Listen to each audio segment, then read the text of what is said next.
What's it made out of? Lipids. It's made out of lipids. So, did you ever walk on a greasy floor and how slippery it is? Mm-hmm. So, when my nerve impulses travel down that myelin sheath there, they travel, lightning speed. Well, when chunks are missing out of the myelin sheath for some reason, it slows down their transmission, and that's what causes the problem. So, we'll talk about those with multiple sclerosis and Guillain-Barré. That's just another picture, just so you can review your anatomy about your neurotransmitters and your receptor sites. So, Parkinson's disease is a disease that is a dopamine problem. So, this is what I want you to remember about dopamine. Dopamine is your neurotransmitter that they call it up there your pleasure neurotransmitter, but it's the one that lets you feel joy and excitement and happy. Did you ever see a Parkinson's patient? What's their face look like? Mad. Unhappy.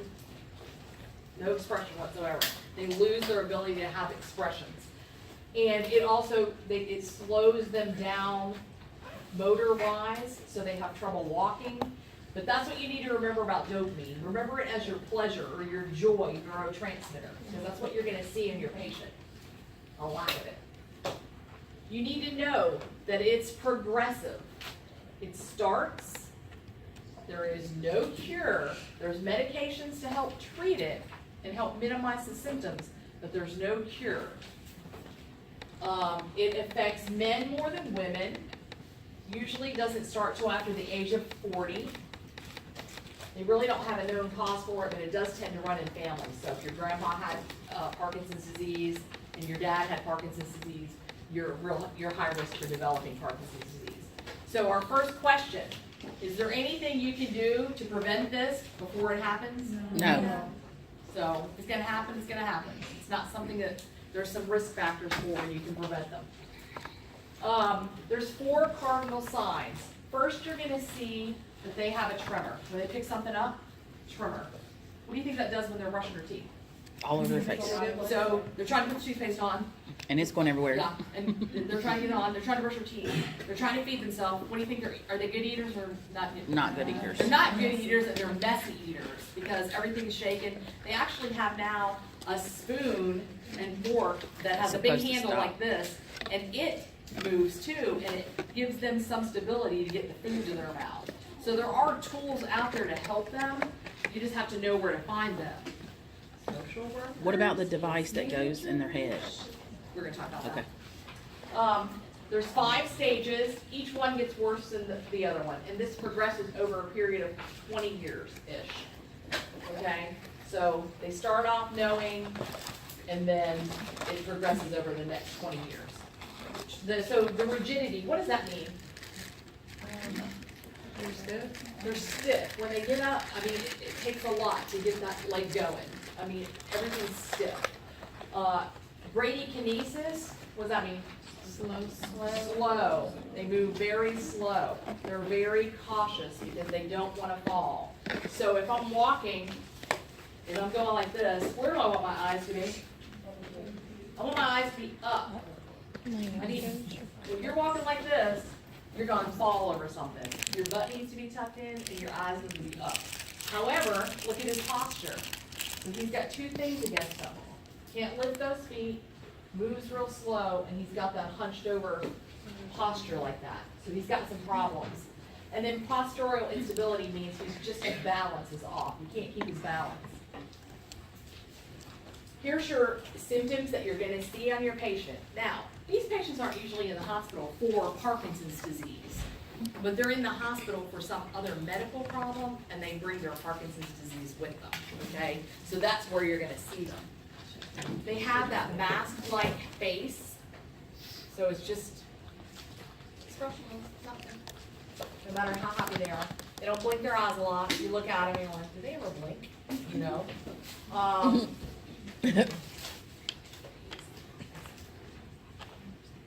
We had a surgeon like that at the surgery center where I work. He has since retired. So he was a surgeon with Parkinson's? Yeah, he had to retire. Yeah.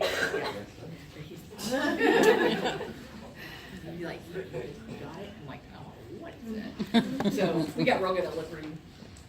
Their arms, they kind of tend to keep their arms flexed because that helps with their balance when they're walking. And their hips and knees slightly flexed too. Okay, so that's the general picture of what you're going to see when you see the Parkinson's patient. So I want to show you a video of a guy with Parkinson's, and then we're going to talk about what we need to think about when we're taking care of this dude. Okay, this dude doesn't actually have Parkinson's, but he does a great demonstration. Hold on, let me go back and turn the volume up for you so you can hear me. I think that you're talking.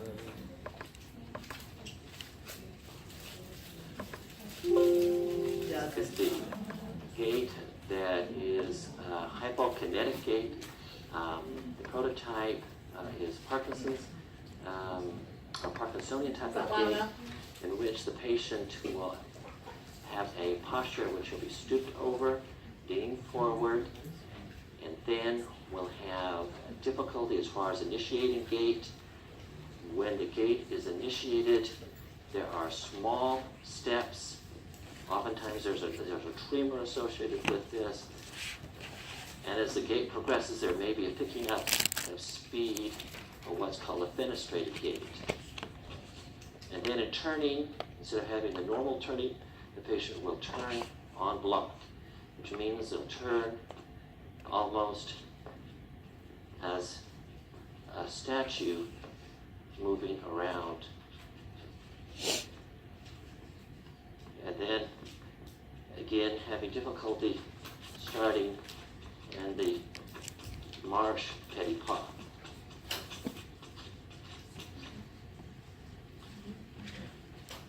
Okay, so what do you think when you're taking care of him, you're going to be worried about? Falling.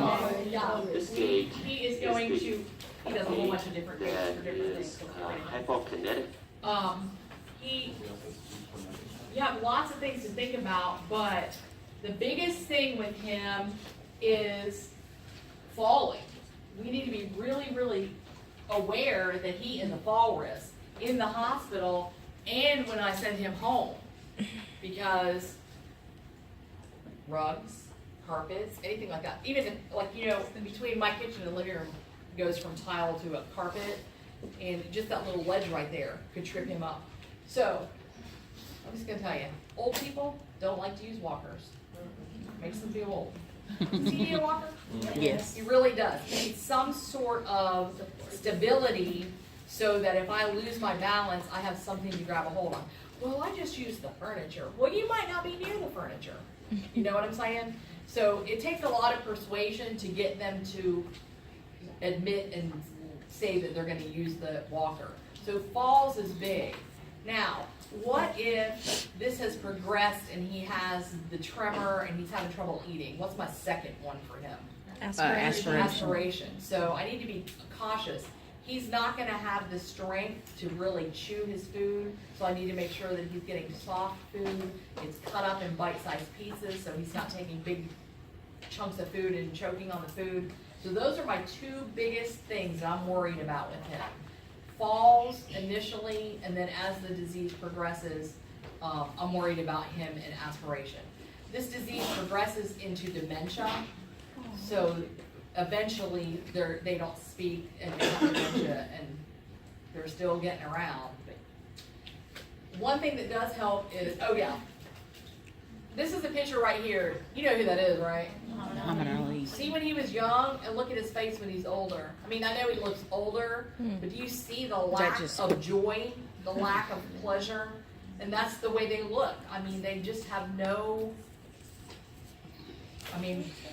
expression at all. They just can't do it. So, it's a dopamine. Here's your medications for these dopamine agonist medications. I'm going to tell you the other name because your patient in the hospital is going to tell you the other name, but I took it off my slide because I don't want you to memorize the other names.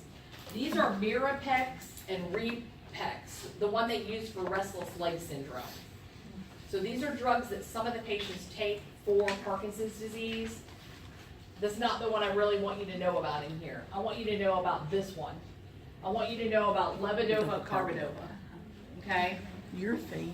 What's your patient gonna call it? Do you know? Anybody know?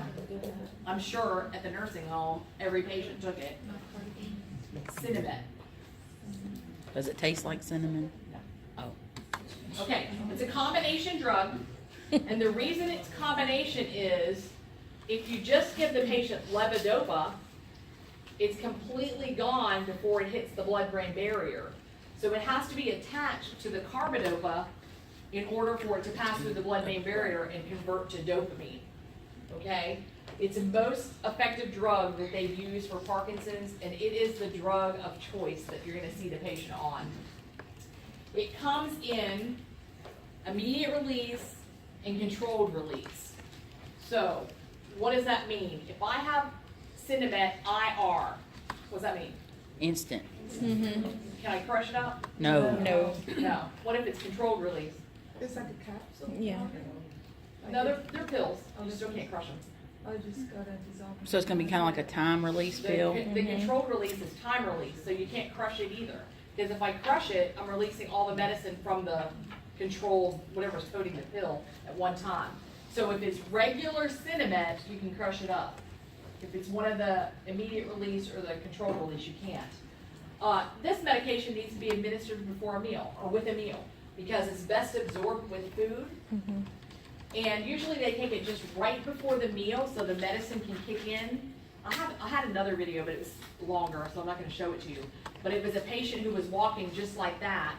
They gave him his levodopa carbidopa, and in an hour they had him walk again, and he was walking, and when he got to the end, he could turn around like a normal person. Because the medicine makes a difference. So if it's effective, I want him to take it right before a meal to cut down on this to help them eat and be able to chew and swallow. So that's what you need to know about that medication. There's one paragraph about it in your book. Here's just some other drugs that they're on. They're on your syllabus. I don't really care about them, but they're on the slide, okay? So this is what happens with Parkinson's patients though. Let's just say you take your medication and your body gets used to it and it's not effective anymore. That happens with levodopa carbidopa. So I take this medication and I go into the doctor and they say, how's it going? Well, I have good periods and bad periods. And, what they're going to do, they're going to take him off of all of his medications, everything. So what do you think he's going to be like at the end of 10 days? He's going to be way back where he was in an exacerbated condition of Parkinson's disease. Then after the 10 days, when they restart the medicines, they work again. So they put them on a drug holiday for 10 to 14 days usually, but it's 10 days usually. And then the drug's more effective for them. And they can do that repeatedly. But think about what's going on with your patient during those 10-day holiday. You're gonna see a progressive decline because it's not really working great anyway. Now I'm taking it away completely. You're going to see a progressive decline until they're really having an exacerbation of the symptoms. Okay? So, which medicine do I want you to worry about? Yeah, that's what you need to know, because everybody's on it. This is the surgery that Tabitha mentioned. I also have a clip from Grey's Anatomy, but I'm not going to play it for a lack of time. Where they did this surgery. Anybody watch Grey's Anatomy? Where the guy wanted to walk his daughter down the aisle, and he couldn't. And they did this surgery where they went in while he was awake. They do this surgery while the patient is awake. Because they want to make sure it works. And they give them commands to say words and do different things with their hands and stuff. And when they hit exactly the right spot where the problem is, the tremors will stop and the patient is, becomes fairly normal. But this can affect another area of the brain at a later time, so it's not a cure, it's just a treatment. Also, they do fetal tissue stimulation, but that's in the United States kind of controversial because of the fetal tissue thing. So overseas, they do them a lot, and they're working on doing them here. So that is very effective also. It is not a cure. We can only treat Parkinson's disease. There is no cure. Okay? So, the next one we're going to talk about is Huntington's disease. And that is a problem with GABA, and that is your calming neurotransmitter. It's the one that calms you down when you're wiggling around, and your GABA can calm you down, help you sit still, be still. Well, in Huntington's disease, there's a problem right here with the receptor sites and the amount of GABA that they're producing, okay? So these people are in constant motion. They never stop, ever. They can't help themselves, okay? Never, ever stop. I'm gonna show you the video first, and then we're gonna talk about it. So you can see exactly what I'm talking about. You're gonna love this dude. Not her, she's some other problem. Beyond the problem. She's got a different problem. Okay. This is Daniel. You are never gonna forget Daniel after you see this video.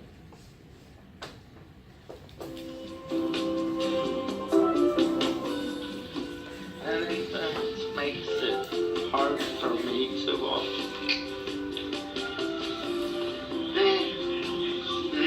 Killer man.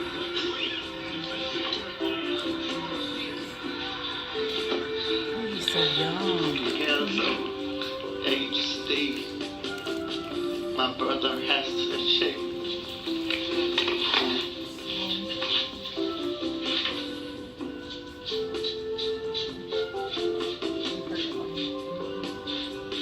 She's hurting me.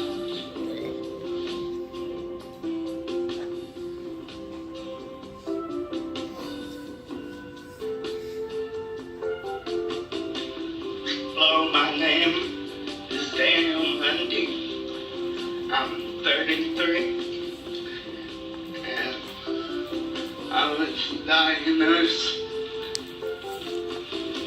in 97.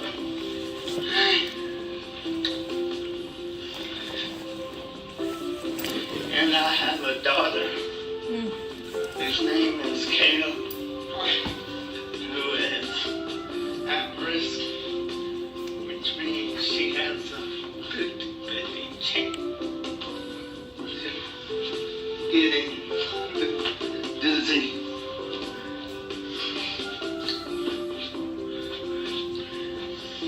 And I love her. And she's the reason why I have hope.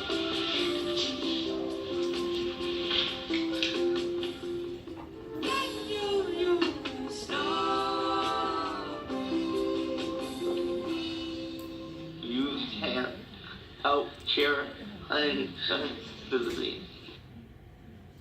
Okay, He's so young. can you see what his problem is? I mean, I literally want to duct tape him to the chair. Yeah. Okay, Chlorella is absolutely one of my favorite. This is matcha green tea. That's not chlorella.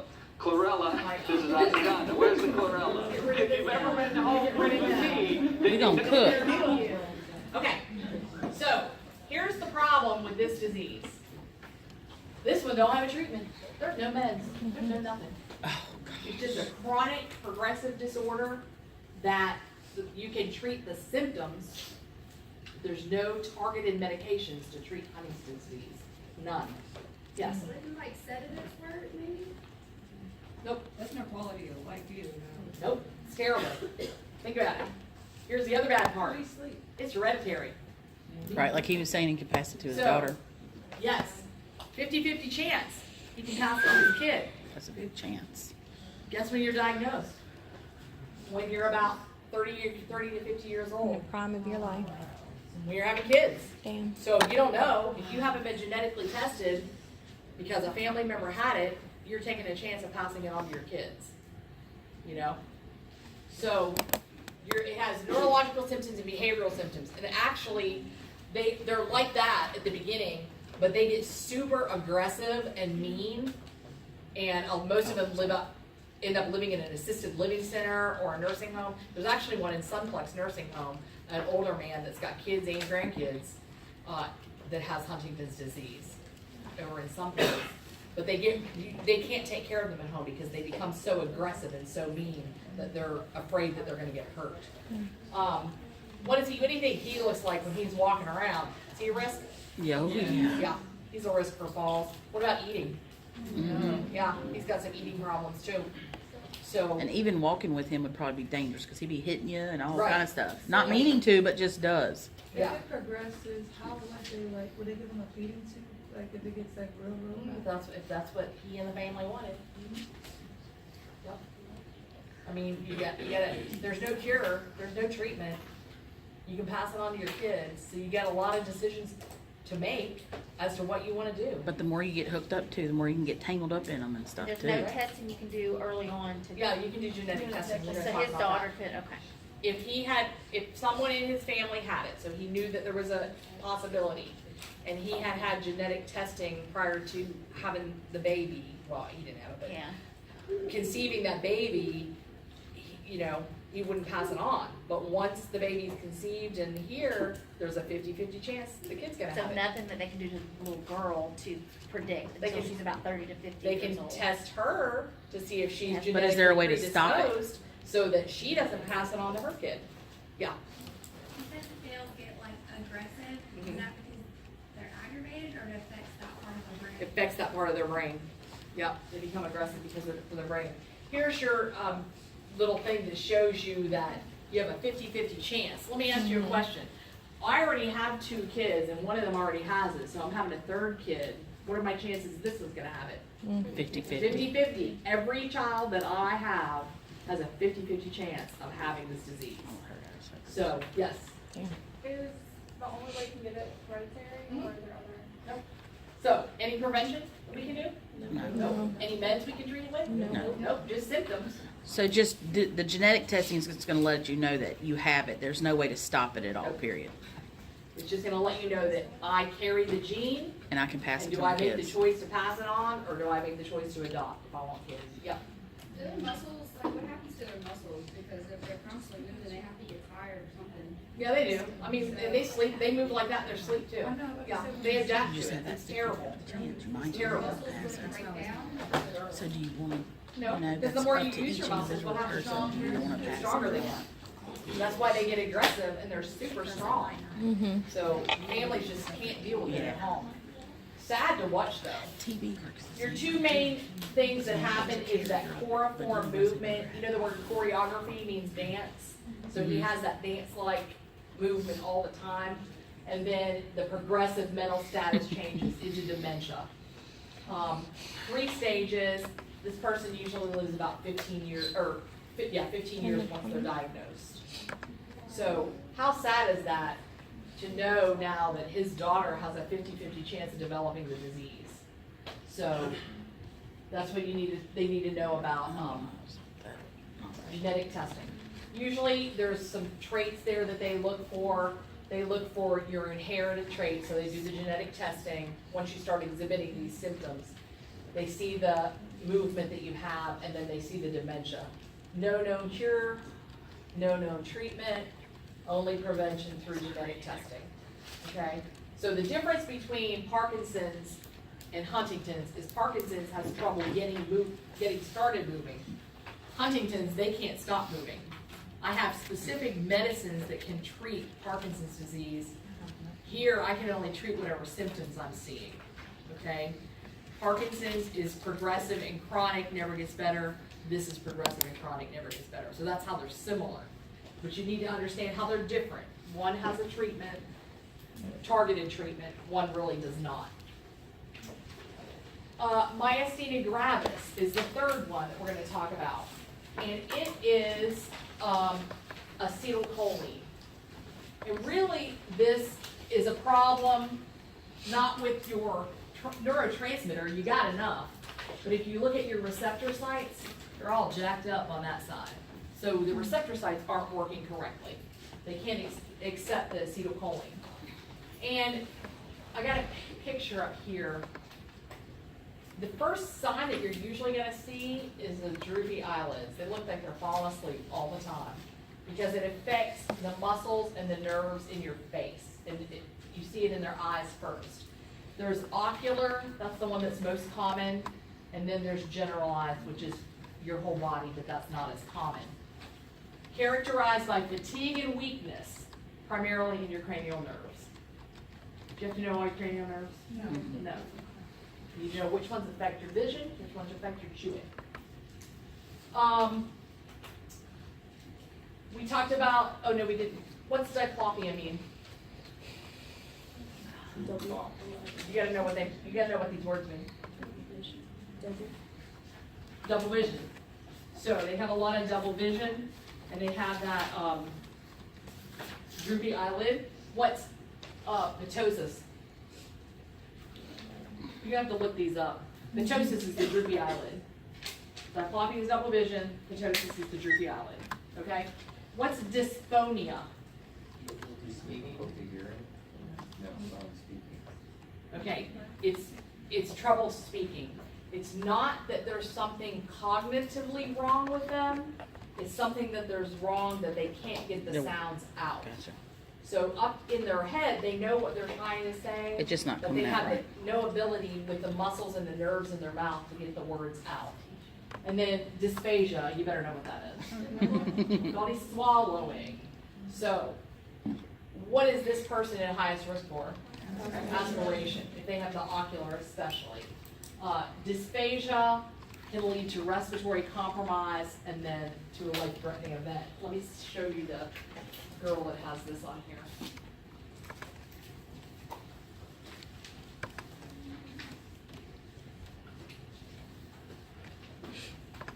Hey everybody. Morning here. Had a really long day today.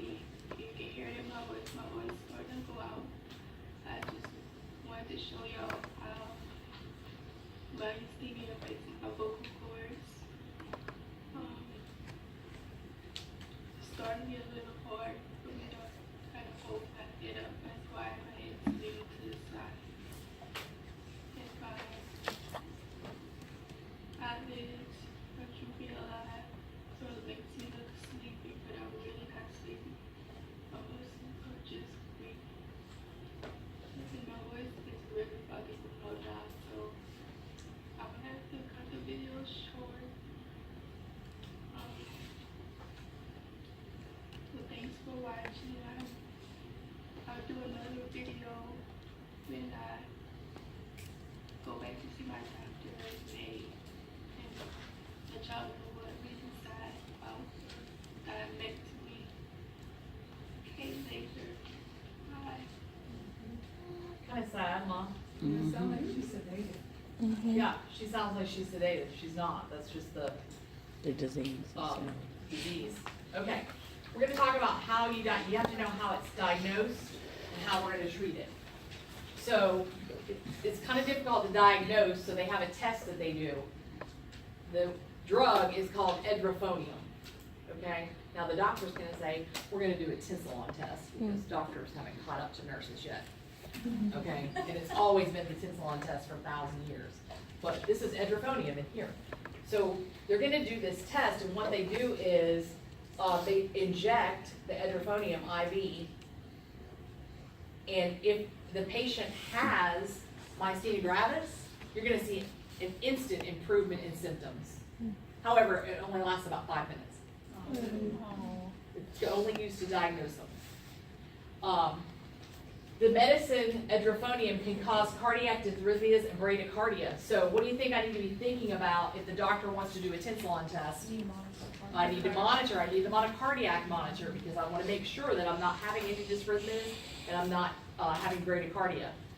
What else do you think I need? Is there any drug I'm going to have handy? No, not epi. Which drug treats bradycardia? Oh, atropine. Atropine. Yeah. Atropine. So, remember on your first test there was a question about atropine? Yes. And the answer to that question was it dries you up, and so you don't have the Mucus. and lowers your risk of vomiting. Well, when it dries you up, what does it do to your heart rate? Pushes your heart rate up. So all of you who picked that decreased heart rate on there, you had the medicine exactly backwards. When it dries you up, it causes tachycardia instead of bradycardia. So atropine is my drug of choice. I gotta have my patient on a monitor. I gotta have atropine at the bedside. You'll see an instant improvement. Like within 15 seconds of pushing the drug, he's opening his eyes and he's smiling and he's looking around, but it only lasts 5 minutes. It's only used for diagnosing. But this does have a medication that you can use to treat myasthenia gravis. Let's talk about this first. You have to do an ongoing assessment, especially of what? His risk of aspiration and his respiratory status. Because if that progresses into the accessory muscles and stuff, he's gonna have some trouble breathing. You gotta teach him to conserve his energy. You see her, she said, it's the end of my work day. Hopefully in the morning, she had a little more energy. So if this person has things that they need to do, you need to do them during the time of day when they have the most energy and have the most get up and go to get it done. You don't want to do it when they're dragging and tired. I gotta administer these medicines on time, every time, to keep the blood level therapeutic. If I'm gonna give a medicine to get rid of symptoms, when would be a great time to give it? Right before my meals, because it enhances their ability to chew and swallow. Did you see on that video when she was swallowing, could you see how much effort it was just for her to swallow her own saliva? So can you imagine if she's eating food? Yeah. So 45 to 60 minutes before the meal, and that will enhance those muscles and the nerves in her face and throat so that she can swallow better. Here's the medication to take care, well, I'm not gonna say take care of it because it never goes away, but this is the medication used to treat myasthenia gravis. Remember this when you're taking your test. Edrophonium diagnosis, pyridostigmine, see the word rid in there? It gets rid of my symptoms. It doesn't really get rid of them, but it makes them better, tolerable, okay? So the pyridostigmine is the drug that you're gonna use to treat a client with myasthenia gravis. This just gets rid of the symptoms, right? Mm-hmm. Doesn't Doesn't, there's no cure? there's no cure. Okay. There's no cure for any of these. They're sad. It enhances that where you had all those receptor sites that were all jacked up, it enhances them so they at least are receptive to the acetylcholine. You need to take this with a tiny bit of food though, like maybe a cracker or something, because it does cause upset stomach. But I want to give it to you before your meal so it enhances chewing. Hold on.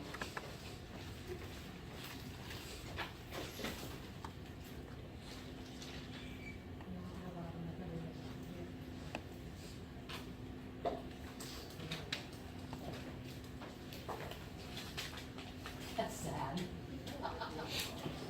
Yeah, I mean, I have one in my cubby. Hey, if you open the sliding thing, it's right there on the right hand side. You need a dictionary. Okay, you can also use immune suppressants to treat this. So if they have an exacerbation where they're having a time that they're really, the pyridostigmine is not really working, they can add some steroid drugs. So prednisone, things like that. What does taper mean? It slowly goes down. Slowly decrease the dose that you're taking. Who decides that? The doctor. The doctor. The patient doesn't decide that. The doctor decides that. But it's important for you to tell the patient you shouldn't stop this medication without notifying your physician and talking to your physician. You don't just stop the drug immediately. What other kind of things do you think you need to talk to them about steroid drugs? Can't your sugar go out? Okay, if you're a diabetic, you need to monitor your blood sugar because it can make your blood sugar go up. What else? Increases thirst and urination. Okay, you can have an increase in your urine output. Can it make you extra emotional and very It can make angry? you, Make you angry. Crazy. I took it when I was getting chemo, trust me. Yes, it can mess with your emotions. It can make you real emotional. It can make you real, they don't sleep. So if I'm gonna give this medication once a day, when's the best time for me to give it? In the In the morning. morning, because if I give it in the afternoon and it causes them to They're gonna be be up all super night. hyper, they don't get any sleep at all.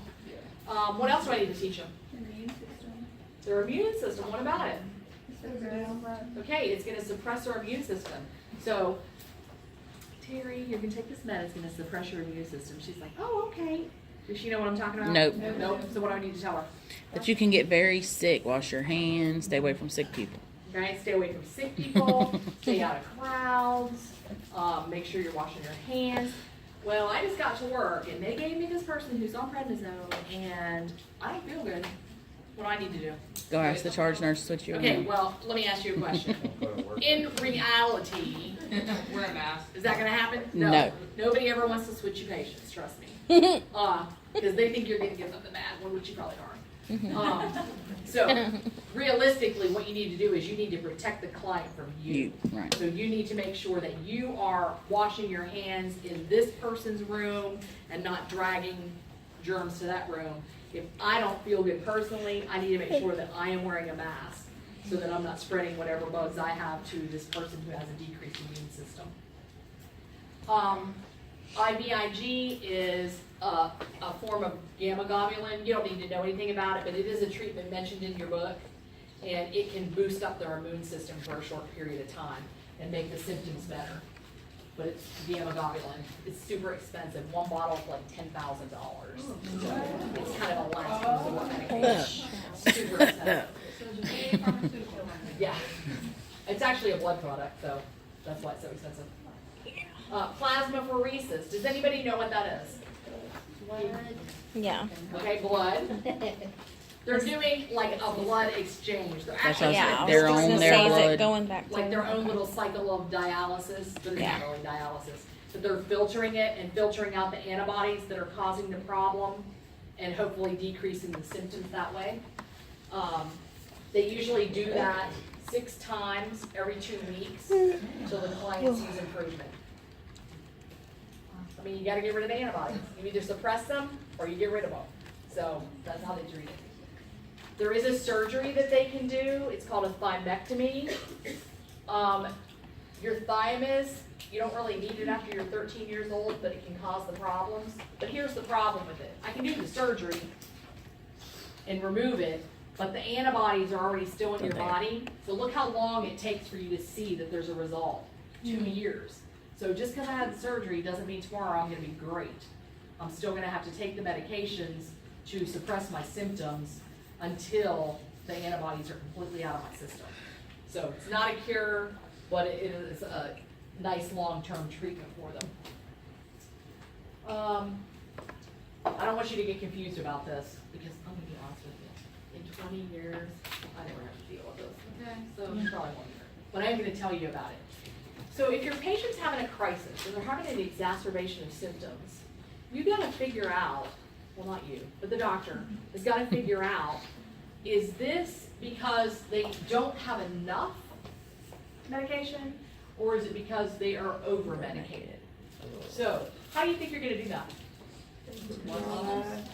That Do which? test, that Tinelson test. Tinsalon, yes. Tinsalon. Edrophonium. They're gonna do an edrophonium test, because it's not harmful to the patient, and if it is a lack of medication, what am I gonna see? No improvement. I'm gonna see immediate improvements. If it's over medication, my I don't see edrophonium is nothing. not gonna make a difference. So that's how the doctor determines whether it is a myasthenic crisis or a cholinergic crisis. You don't need to memorize that. I'm not gonna ask you a question like that, because that's just way over your head. And honestly, in 20 years, I've never seen it, so. And your NCLEX is supposed to reflect things we've seen in practice. So you might see this in a clinic somewhere, if you work like in an endocrine clinic, but you're not gonna see it. But respiratory support is important for both, because if they're having symptoms, they can't breathe, and if they're over-medicated, they can't breathe. So this client right here, their biggest problem is aspiration and respiratory. So myasthenia gravis. Edrophonium diagnosis, pyridostigmine helps treat the treat it. symptoms, okay? Has the word rid in it. And you know what, I know, I give you little helpful hints to remember this stuff, but I know when you sit down to take a test, you're like, oh my gosh, she talked about 80,000 things, I don't know. And you get them all confused. That's why I try to give you as many hints as I can to trigger your memory. Okay, who has heard of amyotrophic lateral sclerosis? Heard you say it yesterday. Oh, you did? It's Lou Gehrig's disease. This is what it means. No muscle nourishment. So what are my muscles doing, you in the back row? No nourishment to my muscles. What are they doing? They're deteriorating. originating away from the midline. Everything so out here. Everything's going out and hardening of the nervous system.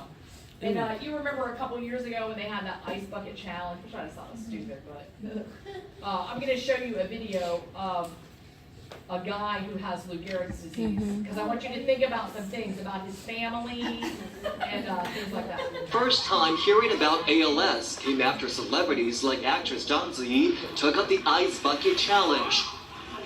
But for 41-year-old Chen Changming, a patient diagnosed with ALS, the disease is a daily reality. Before his diagnosis, Chen was an award-winning engineer behind a number of bridges in neighboring Zhejiang province, but he has now been bedridden for over 3 years.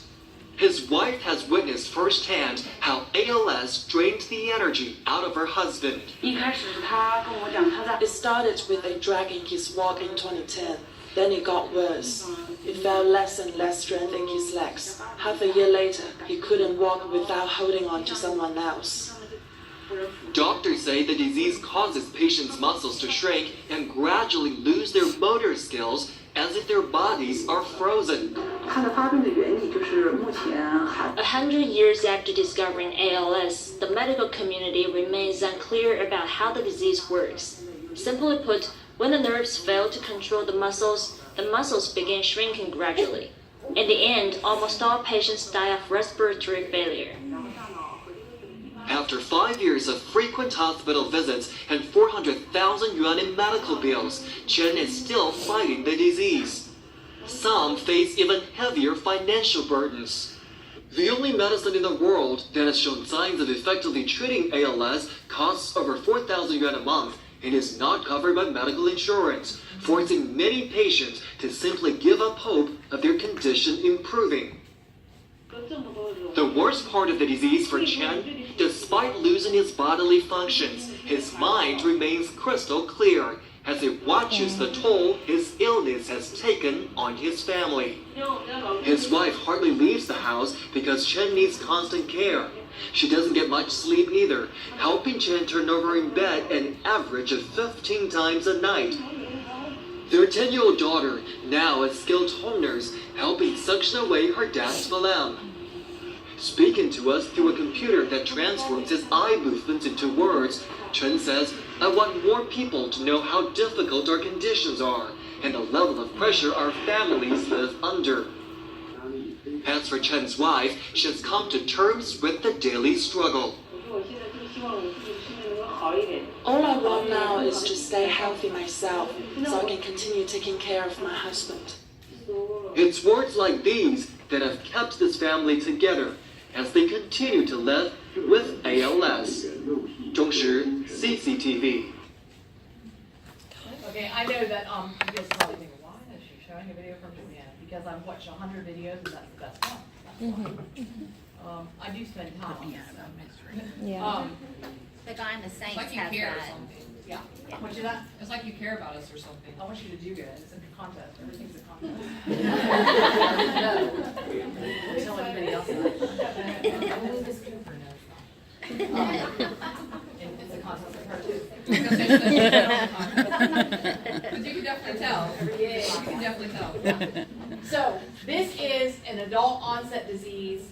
It is progressive. It is chronic. There is no cure. It's very difficult to diagnose. The one medication that they were talking about, and I know they said 4,000 yen. I think I looked that up last semester. I think it's like $12,000 a month. And it's an approved drug now by the FDA, but it's still kind of experimental, so you know how insurances are about wanting to pay for that. And it only works if you take it in the very, very early stages to slow down the progress. My cousin's father was diagnosed with this, and 3 months before he passed away, they realized he had Lyme's disease. So the Lyme disease was never treated, but a lot of the signs and symptoms were the same. Yeah. So when you're saying it's hard to It diagnose. mimics other things, and so they can't really diagnose what it is. But did you see how much muscle wasting he had? He was just Did you bones. see how and skin. tired his wife was? Did you think how stressful this is for the family?